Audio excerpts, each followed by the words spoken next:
All right, President Biden's departure from the presidential race, not much of a surprise. But his decision has catapulted cackling Kamala Harris into the spotlight. The VP instantly launched her own campaign, as in within seconds, and got an endorsement from her boss. But many key questions still remain. For starters, if the president really does want Kamala to ascend to the Oval Office, well, why not just resign now? Not to mention, if Joe Biden is not of sound mind to run a campaign, how can he possibly run the country? Well, Congressman Chip Roy of Texas joins me now to discuss. Congressman, good to have you with us. So look, if Joe Biden cannot run the country and run a campaign, how can he possibly be allowed to remain in office? Yeah, Todd, it's a great question. It's great to be on with you. I was not a part of the hearing this morning, by the way, with respect to the assassination attempt, but I think it was pretty telling that Democrats were even kind of piling on, and that's relevant here because I think everybody is starting to kind of get the joke of what's happening. You've got a president of the United States who is not all there. We all know that. We all see that. We've been talking about it. I filed a resolution calling on the vice president to activate the 25th Amendment. I did that on June 28th, okay? So 2 weeks ago, 3 weeks ago. And the fact is, we've got a president who's not all there. We see it. And now you've got a vice president who is suddenly just put out in the middle of it all. They put out a statement yesterday. Where's Joe?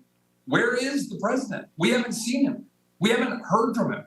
And the fact is, our enemies can see this. We need to be clear to our enemies that we have a commander-in-chief who can take out the duties, and we don't have one right now. Look, these are all grave concerns, and you're right. We have not seen the president since last Wednesday night when he barely made it down the small stairs, the kiddie stairs on Air Force One, and literally had to be helped into the presidential limousine.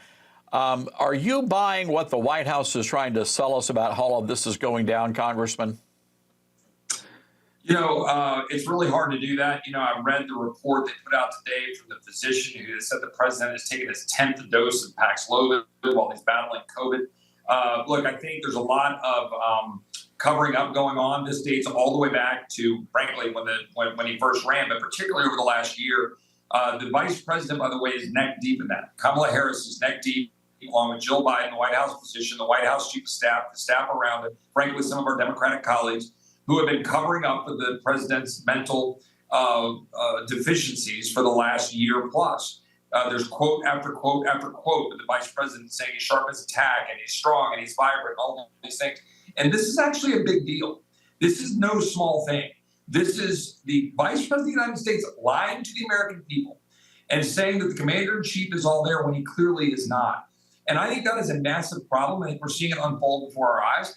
There's a lot of political wrangling going on, clearly by our Democratic colleagues, because they don't love the vice president being their nominee. They're stuck. They're in the box they created when they nominated a president who, by the way, is, or in the process of nominating a president who's mentally deficient, and their vice president was, and I've got in trouble for saying this, but it's true, a DEI vice president. That's the truth.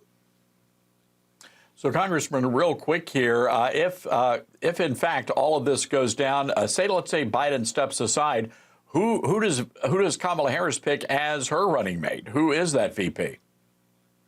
Well, obviously that's something that's under serious consideration. I think all of the people who are on the short list have all basically endorsed the vice president because they know how to play the game.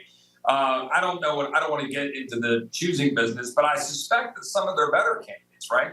That they'll pass over. So, for example, take Shapiro in Pennsylvania. I think they've got problems in that they can't even stand alongside Israel.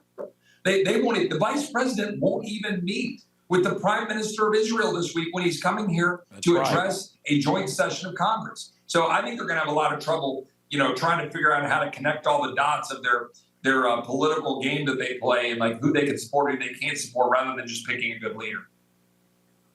And not only that, Congressman, and we've got to wrap it here, but even CNN yesterday saying that Josh Shapiro, the governor of Pennsylvania, would be problematic for the Democrats because he happens to be Jewish. So they're not even trying to hide the anti-Semitism. Nope. Wow. Congressman, we got to leave it there. Thank you very much for joining us. Thanks, Todd. God bless.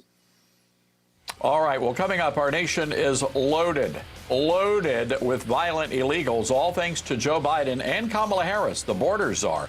But with the president